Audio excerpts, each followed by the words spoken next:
Good morning, good morning, good morning, good people. Today is Saturday, November 22nd, 2025. Man, time is racing. My name is Edward Bevilacqua. This is Department of Career Services, and this is an episode of G.school. Our weekends are our focus is on the spiritual side. Monday through Friday, we focus on the physical, the mental, and the emotional. Saturday, Sunday, spiritual. So it's like a four-legged table. You can think of life as like a four-legged table. To be successful, for a table to be successful, it needs to have four strong legs. If you've got four strong legs, the table can hold a tremendous amount of weight. If one of the legs is bad, you run the risk that this stuff will slide off the table. So the four legs are the physical, the mental, the emotional, and the spiritual. So to be really successful in life, you have to be physically fit. You have to be physically in good shape. So that's fitness and health, right? Take care of your body, take care of what you eat, you put in your body. Mental, always be learning. A, B, C. A, always be, B, C, learning. Always be learning. This AI thing is it's just incredible. And the curve is going steeper all the time. Like I talked about, you take somebody like my son, smart guy, Army, 35 Mike, human intelligence collector, top secret clearance, decides he wants to start a welding company when he gets out, goes to one of the best welding schools, gets his thing, does well at that, does well as a welder, has some other ideas. And one of them is, I like motorcycles, and I like these old Kawasaki motorcycles, these 2008 Vulcans. And you know what I'm going to do is I'm going to buy them cheap because I can, because they're available, but I got to fix them up, and then I'll sell them or rent them I'll sell them to other people as a starter bike. But I don't know how to be a mechanic. I'll use AI. And 3 months later, ChatGPT sends him a notification saying, congratulations, you're the first human who is a fully AI integrated mechanic / tradesman. First human. And again, you have mechanics who use AI as a tool. This is somebody who built a career, built a business with AI, teaching him how to do the mechanical stuff. Quite different, but that wasn't possible a year ago. To start a business, not knowing anything about fixing motorcycles and how to lease them, rent them, sell them, etc. All that AI, very cool, brave new world. So you have to be learning all the time. And then emotions, if you can't control your emotions, you're just going to take yourself out of the game. So, but weekends our focus is the spiritual side. Because when the question is asked, what's it all about, Alfie? The answer is, what happens next? Where do you go next? What is the next thing? And if our life if what happens next is the story of what happens now, so we started here, or we start here, boom, boom, boom, boom, boom, we're going to keep going.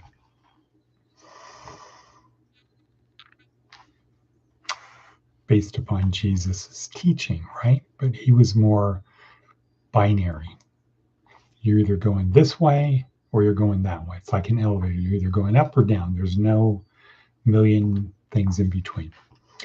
So the spiritual is the most important. What happens next? What if we have a transcendent soul? And what if what we do on earth while we have this body, this really short period of time, what if that has a bearing on what happens next? That's what we talk about on Saturday and Sunday. And I see Maticus von Atticus is there. That's a streak of 4 days.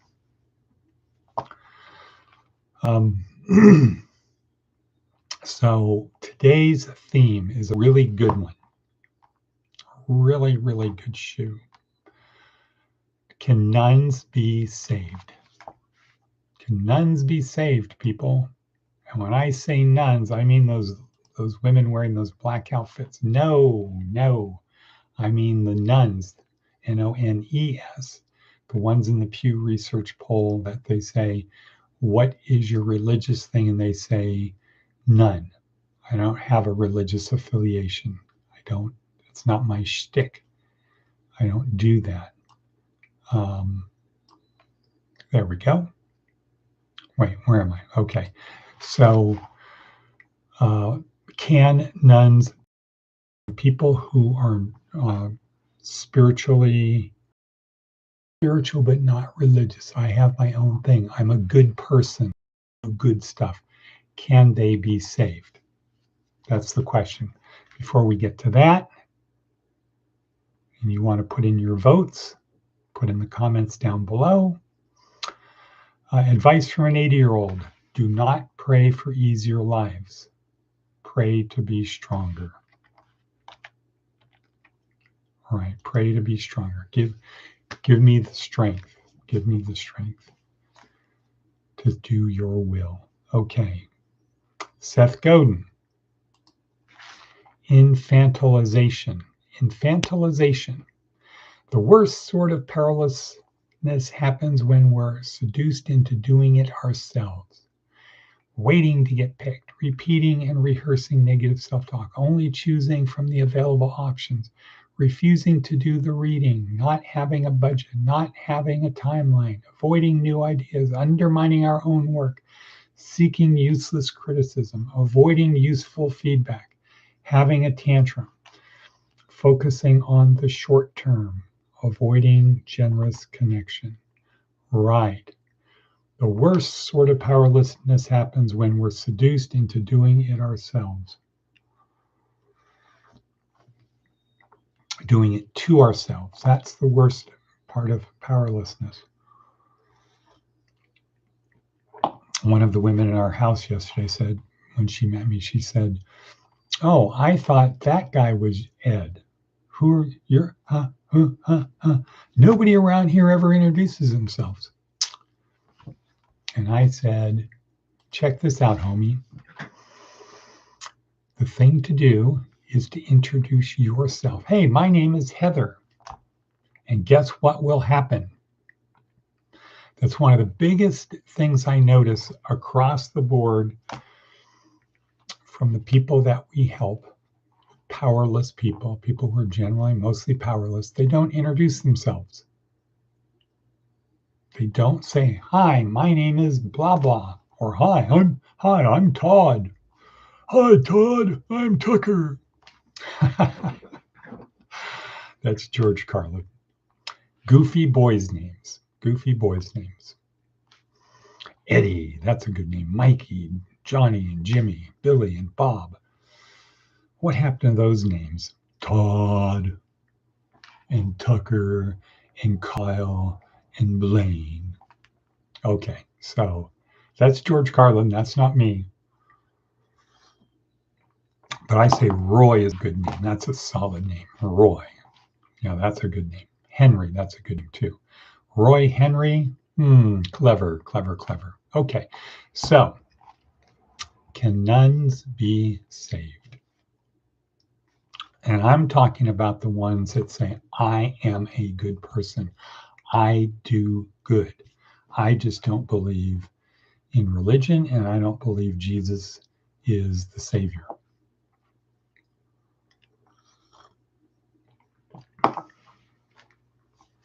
I'm not particularly religious. Let's put the religious people over here. They're not nuns. So you could be a Hindu, Buddhist, whatever. A believer in something, you're not a nun. A nun is somebody who says nothing in particular. I just believe I'm spiritual. I believe there's a God. And I believe if I'm a good person, everything will be okay. Think of the most good person who's not a Christian, and they are not part of any other religion. They're not a Jew, they're not a Mormon, they're not a Muslim, they're not a Hindu, they're not a Buddhist, they're not a Baha'i, they're nothing. They're a none. But they say, I don't need, let's say they're an atheist, so that makes it easy. They're an atheist. I don't believe in God, but I believe in people, and I believe in things like turning the other cheek and et cetera, et cetera, et cetera. I'm a good person. I just don't believe there's a God, or I believe if there is a God, that all of these religions got it wrong. Can that person be saved? What do you say, Maticus von Atticus? What do you say? Can that person be a good person who is not religious? They're not part of any religion. They're none. What church do you go to? I go to none. I go to Bedside Baptist. Okay, can they be saved? All in favor say aye. All opposed say nay. I would say that if Jesus is the Creator incarnate, and if what he said, what he supposedly said, he actually said, if that is true, if we take what's in the Bible as true, if we take our Bible and say Jesus was the Creator incarnate, and here's what he said, then the answer is no. Nuns are not saved. Why? Very simply. He said to do three things: love God, love one another, make disciples.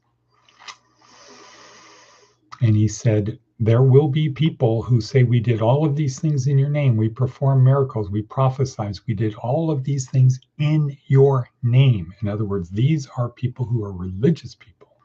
He's saying there will be religious people who say this, and I will say, I never knew you. Get away from me. I never knew you because you did not do the will of my Father.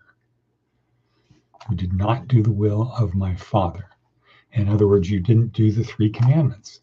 So I think if we accept Jesus as the Creator incarnate, and the proof of that is the resurrection, if we accept that as true, and what he said is true, then no, you will not be saved as a nun. Being a good person is not enough. Being a good person is not enough. Now, let's take the other side. You're highly religious, but you're not Christian. Can you be saved? You're highly religious. You're a Muslim, highly religious Muslim. You love God, you love one another, and you make disciples. So we're not talking about people who corrupt Islam. We're saying people who love God, love one another, and make disciples of other people. They follow the three commandments. They're highly religious and they follow the three commandments of Jesus. Can you be a Buddhist and do that? Yes. Can you be a Hindu? Yes. You can be anything and love the Creator, what your definition is, love one another, and make disciples. Can you do that?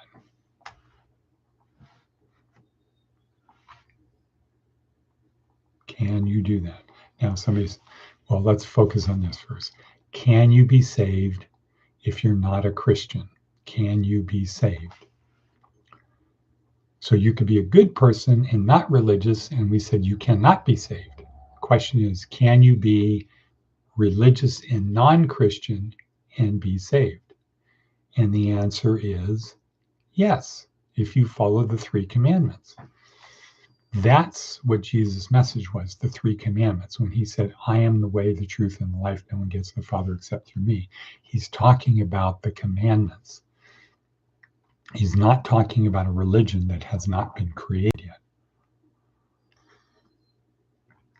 yet.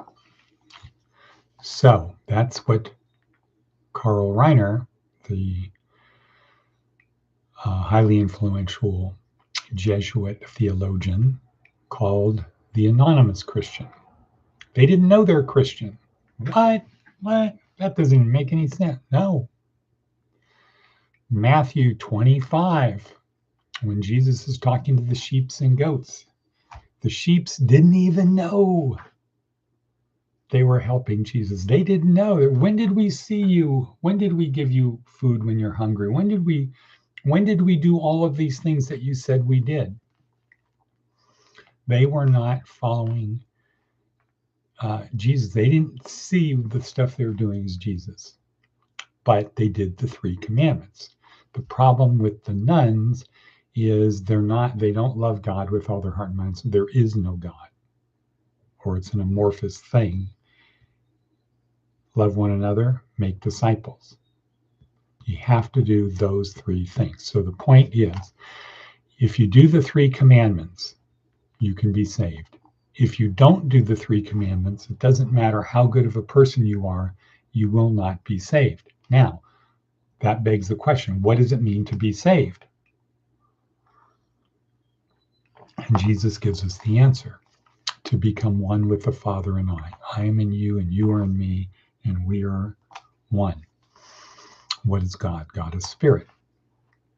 So maybe tomorrow we'll talk about it, but the idea called the baryonic experience, baryonic experience, is the one thing God as spirit could not do. God as spirit could not experience being non-spirit until God created the universe. So if you're a spirit and you want to see what it's like to be something different, non-spirit, you create the universe and you hyper-vicariously panentheistically, that's not right, panentheistically, you experience being baryonic through the things that you create. Okay, so God starts as spirit, becomes baryonic. The high point is to become both God and man, Jesus. Okay. Jesus comes to give the message: if you want to become spirit, you have to do these things. God starts as spirit, becomes man, gives instructions to man. If you want to become spirit, here's what you need to do.